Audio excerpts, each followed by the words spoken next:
Dear students, I welcome you to this lecture. Today's topic for deliberation is John Locke.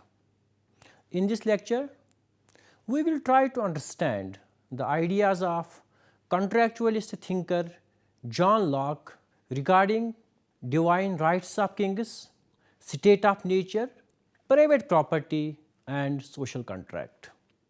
Let us begin by throwing some light on the life and works of John Locke. Perhaps no other political thinker except Thomas Hobbes has received greater attention at the hands of historians of thought as John Locke. John Locke was born in England in 1632. He was contemporary of Thomas Hobbes. However, Locke's confrontation with the events of his time led him to political conclusions which are very different from those of Hobbes. Hobbes was the great exponent of absolute monarchy, but Locke has traditionally been considered the most important advocate of liberal democracy. As such, his ideas have become a heritage in all Western constitutional democracies. Locke belonged to a well-to-do Puritan family that was intimately involved in the English Revolution and Civil War. His father was a captain in the parliamentary army. Moreover, Locke was influenced by the Levelers. Levelers was a radical wing within the army that advocated an extensive level of democracy and individual liberty. Locke was educated at Oxford. While at the university, Locke was fortunate to meet some of the new scientific thinkers. But it was not until his contact with Lord Ashley, who was later to become the Earl of Shaftesbury, that he had the opportunity to meet the finest minds of his day, not only in science but also in politics. Locke's greatest philosophical work, an essay concerning human understanding, was the result of a series of the discussions with some of the thinkers he had met through Shaftesbury. It was also through Shaftesbury that Locke confronted the hard realities of 17th century politics. In 1682, Shaftesbury began plotting with others to overthrow James II, King of England, because of his Catholic sympathies. But Shaftesbury was discovered and forced to flee England. Locke, by this time, had become an intimate of the Shaftesbury family and was implicated in the plot. Locke went into voluntary exile in Holland. He returned after the glorious revolution of 1688, which enshrined the principle of limited constitutional government. Locke published his famous work, Two Treatises of Government, in 1690. This work was apparently written to justify the glorious revolution. The same year saw the publication of his famous philosophical work, the essay concerning human understanding. Locke's other important writings were the letters concerning toleration and some thoughts concerning education. He remained in England until his death in 1704. Let us first try to understand his ideas on divine rights of kings. John Locke was a bitter critic of the theory of divine rights of kings. He strongly attacked Robert Fellmer's theory of divine rights of kings. Locke's first treatise of civil government is a direct attack on Philemon. Sir Robert Philemon's book Patriarchia, or The Natural Power of Kings, was probably the most systematic exposition to date in English of what has come to be known as the theory of the divine rights of kings. Though Robert Philemon's earlier writings had been available since 1648, but his influence reached its zenith in 1680s with the publication of Patriarchia, or the Natural Power of Kings. In his work, Philemon justified the absolute power of contemporary kings as a paternal inheritance from Adam, the father of all mankind. And Locke's less read first treatise is a rebuttal of Philemon's arguments about a king's father right over his people. Philemon contended that patriarchal authority was absolute and that political authority was analogous to paternal authority. Having created Adam, God gave him authority over his family, the earth and its products.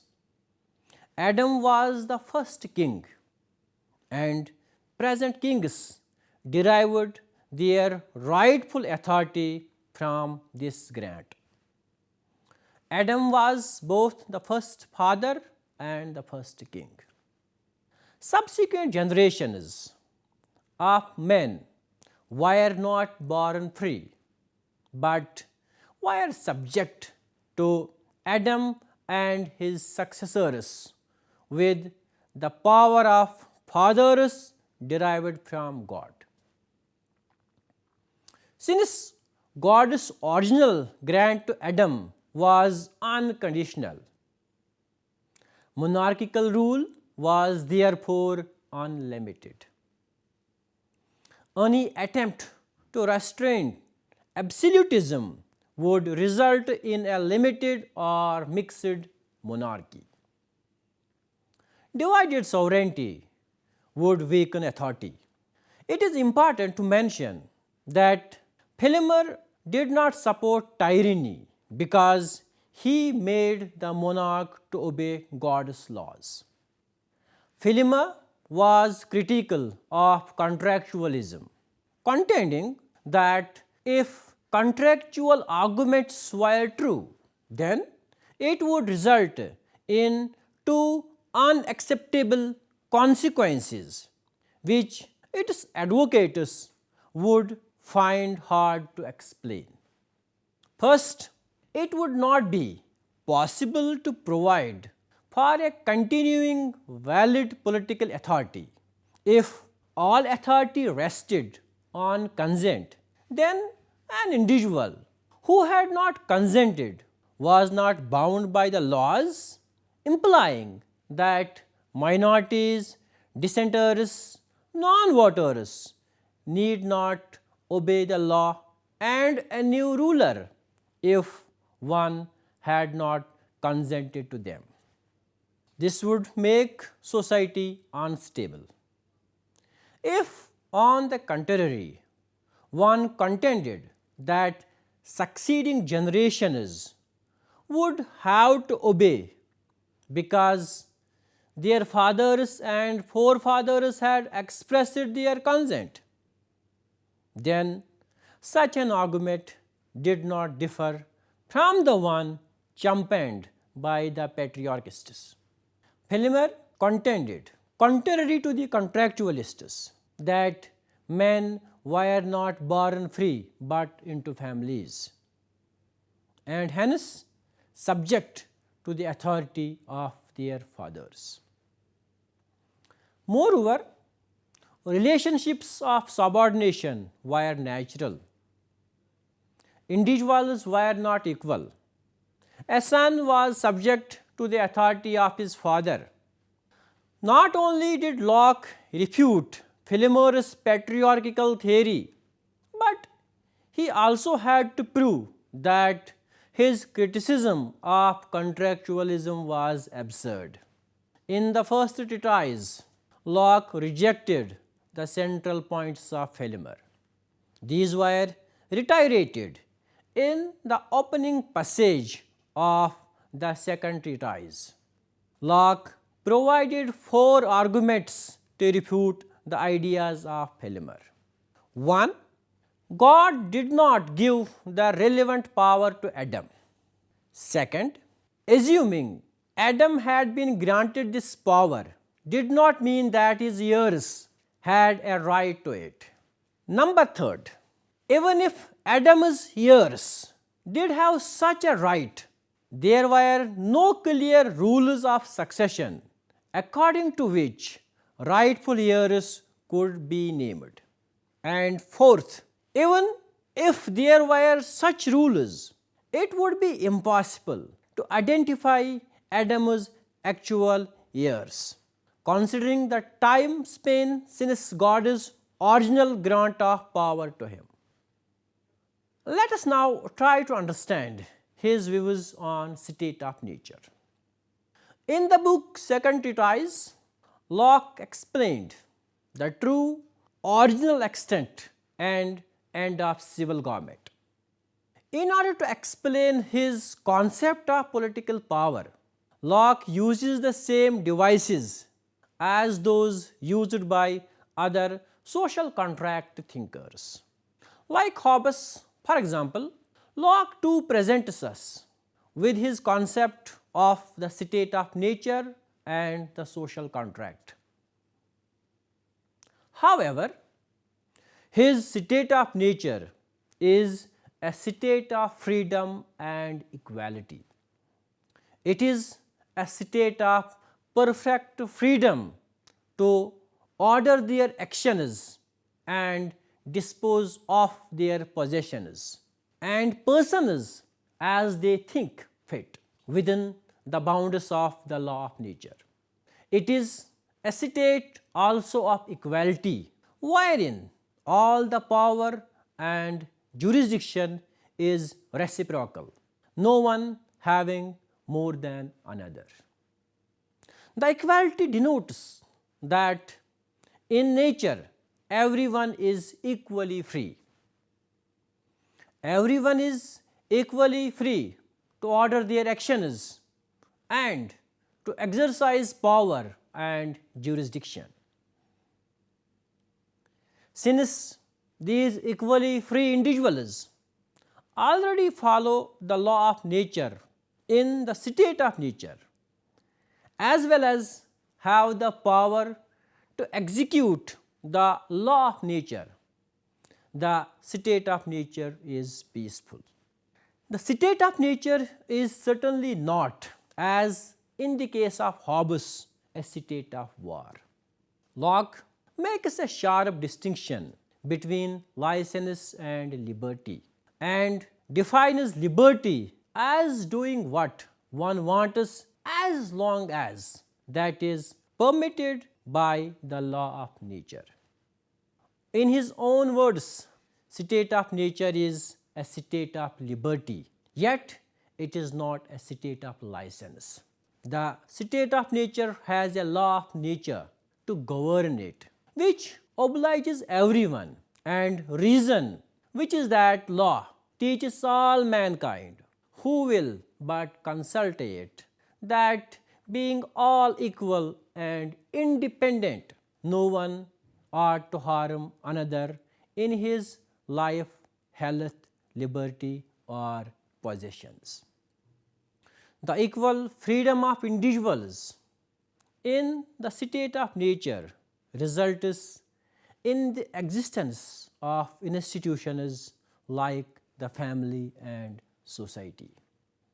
It is a state of peace, goodwill, mutual assistance and preservation. All humans have a duty to preserve themselves and others as well, if that does not conflict with their own preservation. Locke's self-preservation is as much a duty as a right. However, human beings can preserve themselves by making some of the common resources of nature into their own, and that leads to Locke to introduce his concept of private property.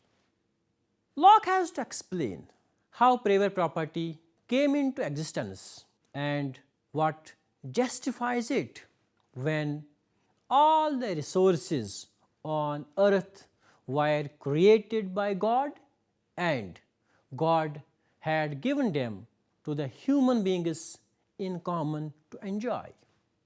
He dismissed Philemon's argument that God had given the earth and its fruits to Adam and his heirs exclusively.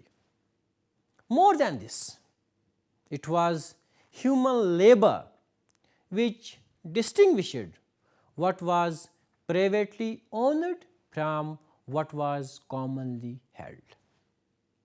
So, he introduces a labor theory of property. He argues that one's life and body, that is, hands and legs, are clearly one's own property. If one's life and body are one's own property, then Locke contends that the result of one's labor with that life and body should also, by extension, legitimately belong to that person. In effect, this creates a labor theory of property which postulates that whatever one creates by mixing his or her labor belongs to that person. Thus, uncultivated land might be common property of humankind, but the moment someone mixes his or her labor to cultivate it, that land legitimately becomes the private property of that person. This way, Locke offered a justification for a natural right to property in the state of nature itself, without the need for a government to legitimize claims of property. But Locke places certain restrictions on right to property. The first one is what is called labor restriction, which is self-evident from the above discussion. That is, one can appropriate only that much amount of property as can be utilized by one's labor. So, if a person can utilize through his labor only 1 acre of land, he cannot lay claim to more than that. Locke also suggests that one can only appropriate so much that can be used by a person without any spoilage. For instance, if a person harvests apples from wild trees, since he or she mixed his or her labor in collecting them, those apples are his or her property. But that person should only appropriate as much apples as he or she can consume without spoiling them. This is referred to as the spoilage restriction. Lastly, Locke also argues that one should leave sufficient resources for others to survive. One cannot collect all the apples, leaving nothing for others. This is often called as the sufficiency restriction. However, Locke also argues how all these limitations on the acquisition of property fall away. The labor limitation falls because Locke says that the labor of a servant belongs to the employer of that servant. One can buy labor power, and by using this labor power, legitimately acquire large amounts of property. The spoilage limitation is done away with the invention of money, since property converted into the form of money does not spoil. Locke uses a productivity of labor argument to get rid of the third limitation. He claims that if land and labor are the two factors needed for agricultural production, the contribution of land to that production is merely 10%, while that of labor is 90%. So, when one labors to acquire property, one is only increasing the stock of mankind. Let us now try to understand his views on social contract. For Locke, state of nature was a state of peace, goodwill, mutual assistance. But there were certain inconveniences in the state of nature which persuaded human beings to leave it. Locke lists three important inconveniences: the lack of an established, settled known law, the lack of a known and indifferent judge, and the lack of an executive power to enforce just decisions. In the absence of common legislative, executive, and judicial powers in the state of nature, there were disputes on the interpretation of law. In the absence of a common and acceptable arbitrator, there were disturbances. Though Locke, unlike Hobbes, characterized human beings as naturally social and pacific, but did not rule out the possibility of disputes among them. Individuals therefore decided to sign a social contract and set up a civil or political society with a government with the purpose to preserve life, liberty, and property. Although Locke is not entirely clear about the nature of the contract, it is evident from a careful reading of his work, the second treatise, that it took place in two stages. The first stage is the social contract that forms society. The second stage is the political contract that creates a common authority or government. Locke's social contract requires the unanimous consent of every party to the contract. The political contract to form a government requires only a majority decision, and the subsequent actions of the government are legitimate as per Locke so long as they are based upon the will of the majority.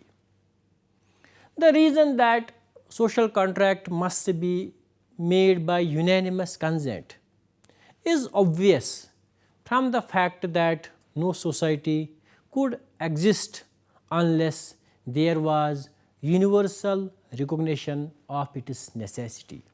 The political contract, on the other hand, does not require unanimous consent because it is not so fundamentally important. For this reason, Locke does not consider the political contract to be strictly speaking a contract at all, but rather a fiduciary agreement. Government is instituted only as a trustee of society and can therefore act only upon what the majority of that society desires. Law conceives two contracts as occurring simultaneously. It is for analytical purposes that he separates the social contract from the establishment of a common authority. Locke wants to make very clear that government is not to be confused with society and that it exists merely as an agent and trustee of society, not as its supervisor and master. Since government is merely a trustee of the societal values, its powers cannot be absolute. It is limited by rights and liberties that citizen carries into society. Locke argues that the members of society give government the right or power of executing the laws of nature and the right to punish those who have harmed them, but other rights remain with the individual. For Locke, the right to private property becomes one of the limitations on government. Any government which encourages on the individual's natural right to property is an illegitimate government. The purpose of setting up a government through the social contract and transiting from the state of nature was to find a better way of protecting the rights to life, liberty and property. If the government goes against this foundational purpose, it can be overthrown and replaced by another. There are a number of important political principles that flow from Locke's two-stage theory of the contract. The most important being that government must be limited, since the relationship between government and the citizen is reciprocal. While the citizen is obligated to obey legitimate laws, government is obligated to respect the rights of the citizens. Moreover, implicit in Locke's two-stage theory of the contract is a radically new conception of sovereignty. Whereas Hobbes' sovereign is identical to government and the state could not survive if the government did not have final and ultimate authority. Locke rooted sovereignty within society. He is an advocate of what is now called as popular sovereignty. In other words, final authority remains with the people, or more accurately, with a majority of the people, since the real contract for Locke is the social contract, not the second contract that creates government.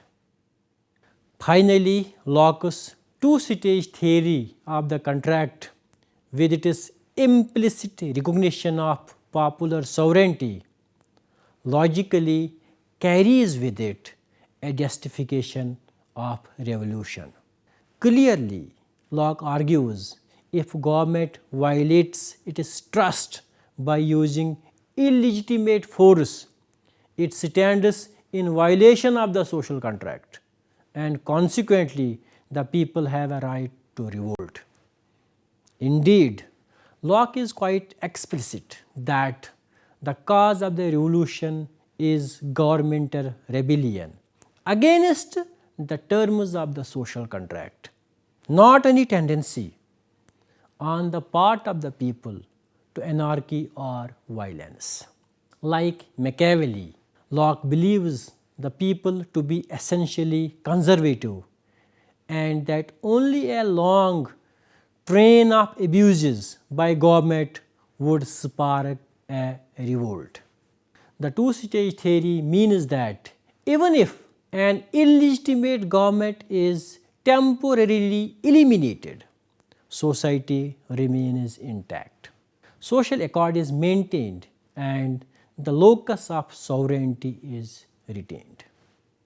Despite these revolutionary ideas, scholars have identified number of shortcomings in Locke's philosophy.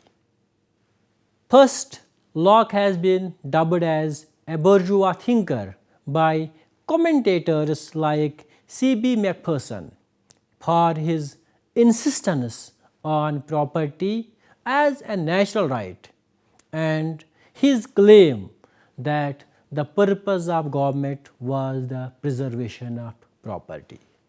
Second, many of his ideas today appear inadequate.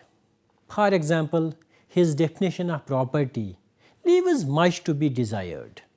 As commented by a commentator that my horse and my servant are thus equally with my labor the means by which I acquire property, so that the capitalist employer of labor would, according to this clause, be fully entitled to the entire product created by his servants if he can manage to get it is fully justified.